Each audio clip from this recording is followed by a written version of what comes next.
رسول الله سيدنا وحبيبنا وشفيعنا وذخرنا ومولانا محمد ابن عبد الله وعلى آله وصحبه ومن والاه. قالوا سبحانك لا علم لنا إلا ما علمتنا إنك أنت العليم الحكيم. قال رب اشرح لي صدري ويسر لي أمري واحلل عقدة من لساني يفقهوا قولي. أما بعد. Yang kita muliakan Datuk Seri Panglima Dr. Haji Hasbullah Jamataha, penasihat kita, semoga beliau sentiasa sehat, senantiasa bersemangat untuk bersama-sama kita di dalam melaksanakan jua program dakwah dan juga ibadah di masjid yang kita cintai, Masjid As-Salam, insyaallah. Dan semoga kita semuanya juga demikian adanya dikurniakan kesehatan dan kekuatan sepanjang masa, ya, semakin hari semakin kita menuju, ya, hari-hari yang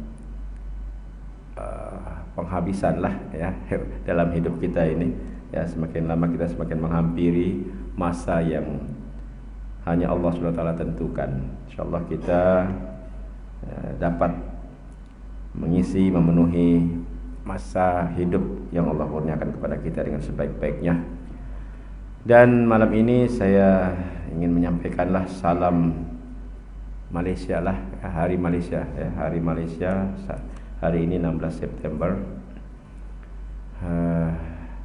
Tentunya bagi kita yang ada di negeri Sabah ataupun Sarawak, hari yang agak penting, ya, penubuhan negara Malaysia bersama-sama 3 wilayah, Sabah, Sarawak, Semenanjung, dan awalnya juga Singapura, ya. Dan namun saat ini ada 3 wilayah sajalah, wilayah Semenanjung, Sabah dan Sarawak. Tentu kita harapkan dengan momen Hari Malaysia ini bukan semata-mata sambutan, karena dari dahulu pun bertahun-tahun hanya diadakan sambutan dan peringatan, ya. Kalau boleh, harapan kita hari ataupun peringatan Hari Malaysia ini benar-benar menjadi saat untuk membina keazaman, ya, membina negara yang memang kita harapkan negara ini menjadi negara yang lebih baik, maju, makmur, memberikan kesejahteraan kepada rakyatnya, rakyat Malaysia, sama ada di Sabah, Sarawak ataupun di Semenanjung. Tentunya saat ini kita agak mungkin ada rasa kecewa lah dengan suasana kenegaraan lah, kita panggil kenegaraan, bagaimana peranan pemimpin yang masih belum orang bilang mendapatkan keadaan yang memungkinkan, ya, sama ada pemimpin kerajaan ataupun pemimpin pembangkang, ya, karena kita mempunyai sistem begitu, ya, sistem kerajaan dan opposition, ya, pembangkang. Jadi kedua belah pihak ini sepatutnya, ya, memahami peranan masing-masing, ya, tanggung jawab masing-masing, yang tujuannya sama lah, tujuannya sama untuk memajukan, menstabilkan negara ini, ya. Bukan tujuannya untuk saling menyerang, saling mengalahkan, ya, ataupun ada istilahnya dendam, yang satu dianggap berdendam, yang satu lagi dianggap memprovokasi, menghasut dan sebagainya. Suasana ini macam sampai bila, ya, sampai bila. Jadi kalau boleh, ya, marilah kita sama-sama mengambil kesadaran, ya. Ya, macam mungkin hari ini pun ada 2 event di sanalah, ya. Ada 2 perhimpunan, ya, satu perhimpunan untuk, ya, mungkin sifatnya bersyukur, yang satu lagi pula mungkin sifatnya untuk meluahkan pendapat. Jadi anehnya itulah, masing-masing masih juga mengangkat slogan rakyat demi rakyat. Namun kenapa jadinya begitu ya? Jadi semua ini kembali kepada hidayah Allah Subhanahu wa taala. Semoga para pemimpin semuanya dan tentunya rakyat juga sebagai penyokong, sebagai ahli mungkin dalam sebuah perkumpulan, dan sudah pastinya sebagai pengundi, kan? Jangan terikut-ikut suasana yang akan membuat keadaan yang lebih rosak lagi lah, ataupun huru-hara lagi. Itu mungkin harapan saya pribadi sempena dengan Hari Malaysia. Jadi Hari Malaysia ini bukan hanya peringatan sambutan secara simbolik semata-mata, tapi benar-benar satu keazaman untuk membentuk ya Malaysia yang terdiri dari 3 wilayah ini benar-benar menjadi negara, yalah, seperti yang kita harapkan sebagai orang beriman, baldatun thayyibatun wa rabbun ghafur, ya, negara atau negeri yang baik, ya, yang penuh dengan keampunan daripada Allah Subhanahu wa taala, insyaallah. Amin ya rabbal alamin. Para jamaah sekalian, marilah kita meneruskan ya perkongsian hadis sahih Muslim. Dan malam ini saya anggap tajuk perbahasan yang lepas tentang sunnah menggunakan wangian, yaitu sudah cukup dijelaskan ya. Kesimpulannya memang menjadi sunnah, bahkan sunnah para nabi-nabi terdahulu lagi ya, untuk menggunakan wangian, minyak wangi yang disapukan di pakaian ataupun tubuh badan kita, dan juga wangian untuk di rumah yang berupa pengasapan kemenyan ataupun dupa ya, dengan niat untuk membuat harum ya, aroma haruman wangian ya, bukan tujuan yang lain lah ya, bukan tujuan yang diniatkan untuk memanggil golongan ataupun makhluk gaib ya. Jadi ini dianggap memang sunnah yang mungkin sudah banyak dilupakan karena dianggapnya zaman sudah modern, dan cara yang dahulu diamalkan itu dianggapnya cara yang lama ya. Jadi itu mungkin boleh ada perubahan ya, boleh ada perubahan, tapi jelas kalau kita ingin ambil keberkatan ingin ambil keberkatan dan fadilah yang asal, maka dengan meniru secara total, secara tulen apa yang Rasulullah SAW amalkan, tentu itu lebih baik ya. Jadi kalau kita gunakan wangian cara Nabi membakar kemenyan di rumah, itu bagus ya. Tapi kalau menggunakan cara modern, sekarang ini kan sudah banyak dijual juga wangi-wangian yang menggunakan baterai, ada itu kan, macam jenama-jenama tertentu lah, yang di set sudah beberapa menit dia akan keluar menghembus wangiannya itu ya. Itu secara tujuannya lebih kurang lah itu untuk membuat wangian, tapi itu cara yang baru, cara baru, mananya pahala itu ada, tapi sunnah mengikuti cara Nabi belum mencapai apa yang dicontohkan oleh Rasulullah SAW. Lebih kurang juga dengan sunnah bersiwak ya, siwak itu. Siwak di zaman Nabi kan menggunakan itulah kayu sugi yang sentiasa dibawa sebelum sholat, sunnah. Tapi zaman sekarang mungkin sebahagian saja mengikuti cara itu. Sebagian lain cara yang modern, berus gigi di rumah sudah ya, dengan ubat gigi, dengan berus gigi, dengan cara begitu ya. Jadi tentu dua-duanya memang ada kebaikannya, tapi apa yang diamalkan oleh Rasulullah SAW itu lebih ada hikmah ya. Mungkin dapat dibuktikanlah kalau yang suka bersiwak dengan cara Nabi, kesehatan gigi mungkin agak terjamin ya. Terjamin.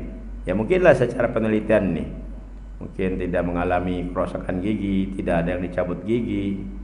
Tapi yang cara modern ini masih juga sakit gigi itu, kan? Nah, kebanyakan, maaflah, ada yang sudah giginya dianulah ya, diganti, ada kerusakan, mananya mungkin ada kelemahan. Kita akuilah cara-cara alamiah ya, menggunakan kayu ataupun daun-daunan itu lebih berkesan. Sama dengan cara orang-orang tua kita di daerah sinilah, orang Asia ini, orang Melayu, terutamanya kaum ibu lah kan, suka makan sirih. Nah, bukan makan, itu kan mengisap sirih itu. Nah, dan secara penelitian ya, orang tua yang makan sirih daripada muda, giginya memang tahan itu kan, giginya utuh sampai tua itu, giginya masih lengkap. Tapi itulah, dia tidak lari daripada sirih dia tuh, sehingga mulutnya memang itulah warnanya itu, warna merah itu ya. Itulah memang khasiat daripada ciptaan Allah ya, berupa daun-daunan, kayu-kayu dan sebagainya. Jadi untuk kita menghidupkan kembali sunnah Rasulullah SAW itu juga lebih baik ya. Tinggal kita mesti orang bilang menyediakan apa yang perlu ya. Macam wangian dupa ini kebanyakan di rumah kita tak ada dia punya tempat apa semua kan. Jadi perlulah disediakan tempat pembakaran dia ya, itu kapur barusnya, arangnya dan sebagainya lah untuk diamalkan insyaallah. Maka pada malam ini insyaallah kita akan mencoba ini, saya buka lembaran di sini selepas kitab adab ataupun tajuk adab, dan yang terakhir itu adalah tentang pemakaian minyak wangi. Terus terang di sini ada namanya kitab syair yang membahas tentang syair. Tapi selepas saya renung-renung, kita skip lah dulu tentang syair ini ya. Kita skip sebab ini tajuknya agak berat dan sepertinya kita pun tidak berapa mesra lah kan dengan syair-syair ini ya, kecuali golongan tertentu. Ya kita fahamlah di zaman Rasulullah SAW ya, penduduk Arab itu suka dengan syair. Jadi kita pilih tajuk seterusnya yang lebih dekat dengan kita lah, dan hampir kita mengalaminya ya. Tajuknya ialah dalam bahasa Arab Kitab Ar-Ru'ya, Kitab Ar-Ru'ya. Ar-Ru'ya artinya mimpi. Jadi tajuk yang akan kita pelajari melalui hadis-hadis ini adalah tentang mimpi. Tajuknya berkenaan dengan mimpi ya. Ini rasanya ada yang menariklah untuk kita ketahui apa yang Rasulullah SAW sampaikan berkenaan dengan mimpi ya. Sebagai mukadimah,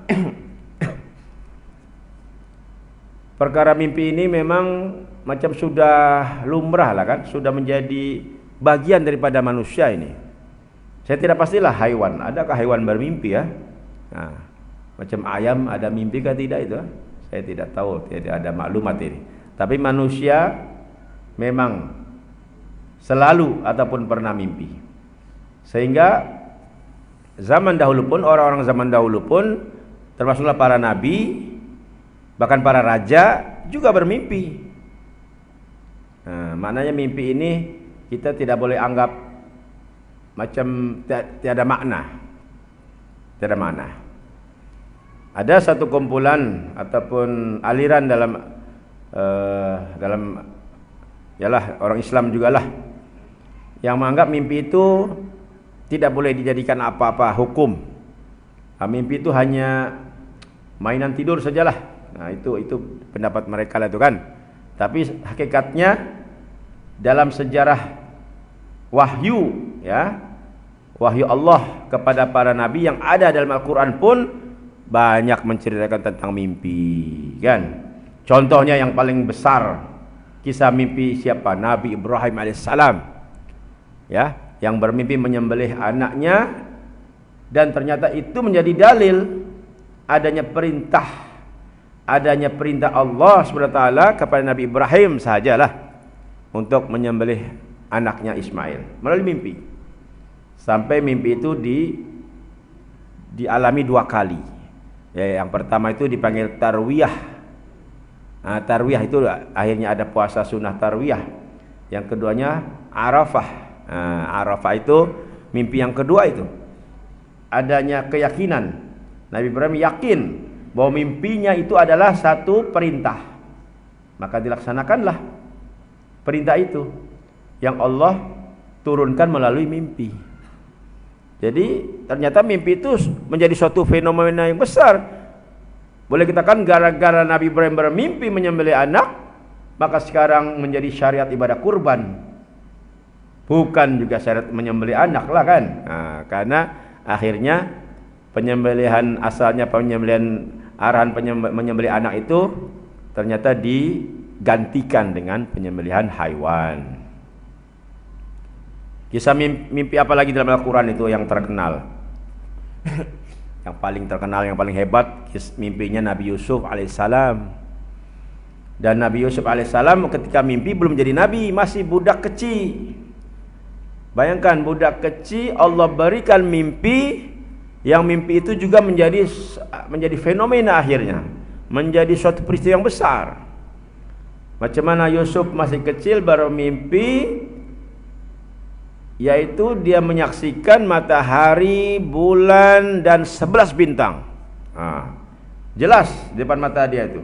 1 matahari, 1 bulan dan 11 bintang sujud di hadapan Yusuf, ya. Macam mana gambarannya matahari, bulan, bintang itu sujud? Kita tidak pastilah, itu hanya Yusuf yang tahu. Adakah bintang itu membongkokkan dia punya bentuk itu? Matahari, bulan yang bulat itu pun macam mana sujud itu? Adakah membengkokkan size-nya? Wallahu alam. Tapi dalam mimpi itu jelas bahwa matahari, bulan dan 11 bintang itu bersujud kepada Yusuf.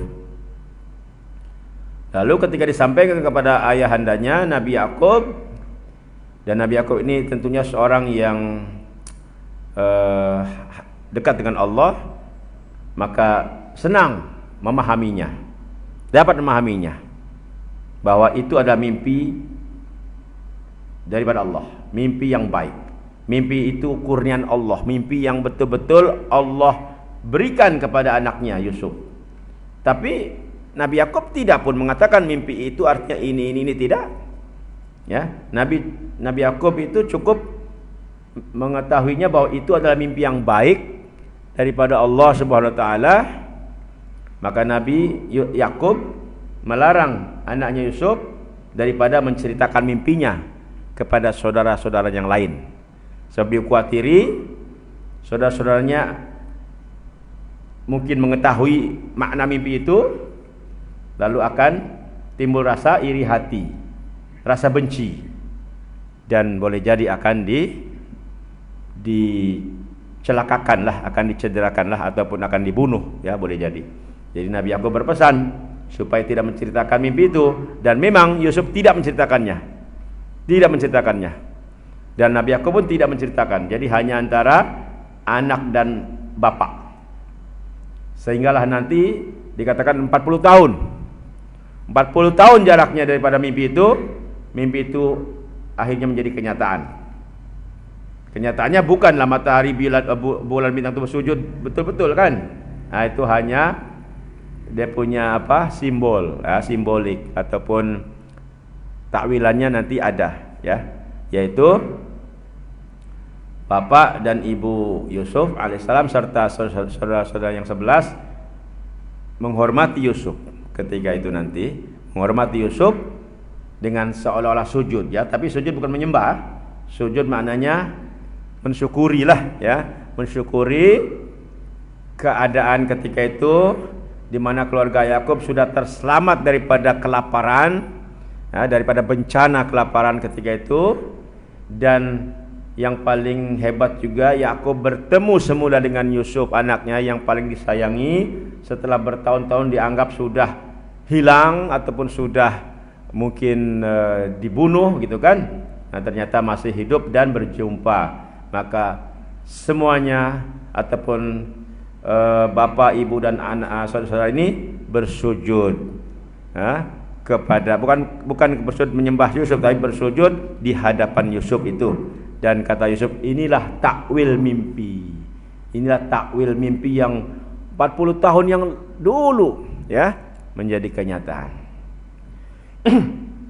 Selain mimpi, boleh katakan orang-orang yang baik ini, para nabi ataupun calon nabi, Fir'aun juga pernah mimpi kan. Nah, Fir'aun mimpi yang tiba-tiba ada budak kecil melompat di kepalanya, mengambil mahkota Fir'aun, dibawa lari mahkotanya. Itu Raja Fir'aun yang dikatakan memang ini kafir lah, kafir, fasik, semua ada sama dia lah itu ya, tidak beriman. Ternyata orang yang tidak beriman pun ada mimpi juga, maksudnya mimpi yang ada kebenarannya, bermakna ini pun mimpi daripada Allah SWT. Dan ini menjadi fenomena besar dalam sejarah, bagaimana gara-gara mimpi itu Fir'aun membuat arahan supaya bayi-bayi yang dilahirkan di Mesir dibunuh. Sebab mimpi itu senang saja ditakwilkan. Kalau ada budak kecil mengambil mahkota, bermakna adalah yang lahir di negaranya itu yang akan mengambil tahtanya. Itulah senang kan. Jadi dia mengarahkan supaya bayi-bayi lelaki lah dibunuh, dibiarkannya bayi-bayi perempuan. Tapi ada juga yang meriwayatkan atau menceritakan bahwa maksudnya ada pergantian lah, ada tahun membunuh, ada tahun tidak membunuh. Ya, bukan sepanjang tahun. Kalau sepanjang tahun maknanya tidak akan ada anak lelaki, kan? Dan itu akan merugikan negara. Kalau nanti negara itu tiada lelaki, perempuan semua, nah ini masalah, kan? Itu ada yang riwayat macam itulah. Jadi begitulah. Termasuklah juga sambungan yang kisah Nabi Yusuf ini, ya, ketika Nabi Yusuf sudah berada di istana Mesir kan, dan dia didakwa ataupun difitnah menggoda istri tuannya, lalu sebagai biasalah ini orang yang ada kuasa ini boleh mendakwa lah tu kan, macam ini dakwaan yang dirancang lah tu kan. Nabi Yusuf pun akhirnya disabitkan bersalah dan Nabi Yusuf terimalah itu. Bahkan Nabi Yusuf memilih penjara sebab di luar memang banyak fitnah. Pasal apa? Yusuf terlampau handsome ini. Aduh, inilah masalah nih kalau laki handsome ini kan. Jadi memilih di penjara. Kalau di penjara ini tak adalah godaan dia tuh. Tapi Allah ya merancang sesuatu yang hebat. Ketika rajanya itu bermimpi, mimpi lagi kan. Mimpi itu pun menjadi fenomena juga. Raja itu bermimpi, dia melihat 7 sapi, lembu lah kan sapi. 7 sapi kurus memakan 7 sapi gemuk. Ngam gitu, kurus makan gemuk. Ngam lah kan, yang kurus ini kan dia mau gemuk kan, bukan gemuk makan yang kurus. Dan melihat 7 gandum hijau dengan 7 gandum kering. Raja pening. Apa artinya ini? Selama ini mana ada lembu makan lembu? Ini mimpi kan? Akhirnya nasib baiklah penjaga penjara itu sudah mengenali Yusuf. Yusuf itu dalam penjara hebat. Jadi ada orang di penjara itu hebat, ya. Dia berkelakuan baik, tutur katanya baik, ya, dan selalu memberikan nasihat dan mentakwilkan mimpi-mimpi jugalah, mimpi para penghuni itu. Kita ini kan selalu mimpi itu, tapi kita ini mau tanya siapa yang pakar mentakwil ini kan. Jadi akhirnya dipanggillah ya oleh pengawal itu raja yang suruh datang untuk mentakwilkan mimpinya, mimpi raja. Jadi Yusuf memang dikenal sebagai mukjizatnya ini pandai ataupun tepatlah mentakwilkan mimpi. Tepat. Ini nanti kita bincang soal ilmu mentakwil mimpi ini. Jadi rupanya tidak semua orang boleh mentakwil. Ini ada ilmunya ini kalau mau menjadi pakar lah dalam mentakwil mimpi. Jadi Nabi Yusuf akhirnya itu memberi jawaban bahwa ini satu amaran ataupun satu pemberitahuan daripada Allah bahwa akan berlaku 7 tahun kemarau. Nah, maka selama 7 tahun sebelum kemarau ini 7 tahun yang bagus, hendaklah menyimpan bekalan-bekalan stok makanan termasuk biji-biji untuk nanti ditanam, simpan untuk menghadapi 7 tahun yang kering. Nah, itulah akhirnya berlaku itu 7 tahun kering, makanan habis, betul-betul tiada. Akhirnya keluarganya sendiri yang ada di Palestina mencari makanan. Nah, itulah kerajaan waktu itu betul-betul bagus. Ada subsidi, ada pembagian percuma itu, ada bakul makanan. Kalau di sini kan ada bakul makanan. Tapi jauhnya tuh dari Palestina ke Mesir mengambil makanan, Tapi itulah kerajaan yang baik. Jadi memang kerajaan yang Nabi Yusuf berada ketika itu rajanya bagus kan. Akhirnya itulah Allah sudah berikan macam makluman awal akan berlaku kemarau yang panjang, Jadi itu kehebatan Nabi Yusuf, dan sebagai hadiah Nabi Yusuf mendapat pengampunan diraja. Macam sama cerita di sini, pengampunan diraja. Tak ada lagi panelnya tidak ada. Raja terus berikan pengampunan, bahkan bukan hanya pengampunan, dilantik terus menjadi penjaga khazanah itu. Mungkin macam menteri apalah kan, menteri makanan, keterjaminan makanan kan, begitu lebih kurang lah ada jawatan dia itu.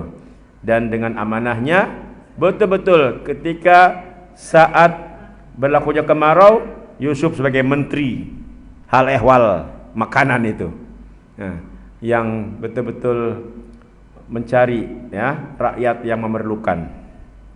Nah, itulah gara-gara mimpi, gara-gara mimpi dan benar mentakwilkannya. Kalau salah mentakwilkan, boleh jadi akhirnya tidak sampailah tujuan mimpi itu. Kalau salah mentakwilkan. Jadi ini sebagai mukadimah bahwa kita kalau mimpi kita pikir dulu lah. Nah, so kita ini bisa sikit kita ini kan orang bilang banyak dosa bahkan, ada dosa. Mimpi yang ada makna ini biasanya untuk orang yang soleh. Orang-orang soleh ini ada potensi mimpinya merupakan satu ilham, satu petunjuk. Tapi orang fasik mimpinya dia mungkin mainan tidur, ataupun memang satu ilham juga, ilham berkenan dengan musibah atau azab. Malam ini rupanya setakat mukadimah saja nih. Tidak sempat saya uraikan satu hadis pun. Kalau kita tengok di sini nanti belum saya saya sampaikan hadisnya lah, cuma sedikit dia punya poin. Mimpi yang baik, mimpi itu ada 3 menurut hadis Nabi yang ada di sini. Mimpi itu ada 3 jenis. Satu, mimpi yang baik itu daripada Allah. Allah memang pilih kita supaya kita bermimpi. Alhamdulillah, mimpi yang baik. Keduanya mimpi yang buruk. Mimpi yang buruk ini daripada syaitan. Maknanya itu karena mungkin kita sendiri mungkin salah ketika tidur tidak baca doa, ataupun kita sudah buat maksiat. Itulah akhirnya syaitan ikut dalam tidur. Mungkin kita buang air sebelum tidur, tidak dicuci pula itu, kencing kita tidak basuh, ada kan? Kita kalang kabut saja, berdiri saja terus, itu boleh jadi tuh syaitan akan kacau. Yang keduanya mimpi mainan tidur lah, mimpi biasa. Ini mimpi yang orang-orang yang macam kita lah, ada fasik, kadang-kadang bagus, kadang-kadang tidak bagus, ada mimpi yang begitu. Maka kata Nabi, Kalau kita mimpi yang buruk ya ketika kita tidur, ya lah mungkin gara-gara kita yang salah tadi itu kan, salah tidur, salah kita menyediakan diri sebelum tidur. Kalau boleh tidur itu dengan niat kan? Dengan niat lah, baca sebelum tidur, doa sebelum tidur, apa semua tuh. Kita kadang-kadang tidur tidak niat bah. Kita limbang-limbang saja tidur sampai pagi terus. Itu tidur apa ya? Macam sudah terjun terus bah. Tidak ada doa, tidak ada apa, tidak ada baca-baca, tidak ada zikir. Kebanyakannya habis makan ini. Habis makan kenyang, limpanglah dibilang sampai pagi. Jadi kalau kita termimpi yang buruk, kita terjaga, kita takutkan. Mungkin kita mimpi di dalam tanah kubur kah, atau mimpi jatuh di gaung kah, kan memang kita ketakutan. Kita bangun kan, kita terjaga gara-gara mimpi, jangan panik lah, jangan panik. Kata Nabi, bacalah ta'awuz. Apa ta'awuz? A'udzubillahi minasyaitonirrajim 3 kali. A'udzubillahi minasyaitonirrajim ya. Dan kita meludah ke kiri. Meludah ke kiri. Tapi pada saya bukan meludah yang berkahak tuh, yang banyak ludah, bukanlah. Meludah angin pun boleh lah. Ke kiri ya, bukan ke kanan. A'udzubillahiminasyaitonirrajim. A'udzubillahiminasyaitonirrajim 3 kali lah ya. Meludah ke kiri, insyaallah tidak ada lagi mimpi itu ya. Itu minimum macam itu. Kalau mau yang lebih lagi, baca Al-Fatihah, ayat kursi. Alang-alang bangunlah tahajud terus. Kalau tidak begitu boleh jadi kan. Kalau mau begitu. Jadi kalau kita mau stop mimpi yang buruk, kita bangun, kita baca a'udzubillahi minasyaitonirrajim dan ludahkan nafas kita ataupun sedikit saja ke sebelah kiri. Insyaallah itu cara kita menghentikan mimpi buruk. Manakala mimpi yang baik nanti kita akan bahas lagi insyaallah pada minggu hadapan. Wallahu a'lam bissawab. Allahumma amin ya Allah. Allahumma arzuqna muta'abatan Nabi sallallahu alaihi wasallam awalan wa akhiran wa zahiran wa batinan wa qawlan wa fi'lan wa ibadan wa amalan salihan ya arhamar rahimin. Rabbana ij'alna muqimis shalah wa min dzurriyyatina rabbana wa taqabbal du'a walhamdulillahirabbil alamin. Wassalamualaikum warahmatullahi wabarakatuh.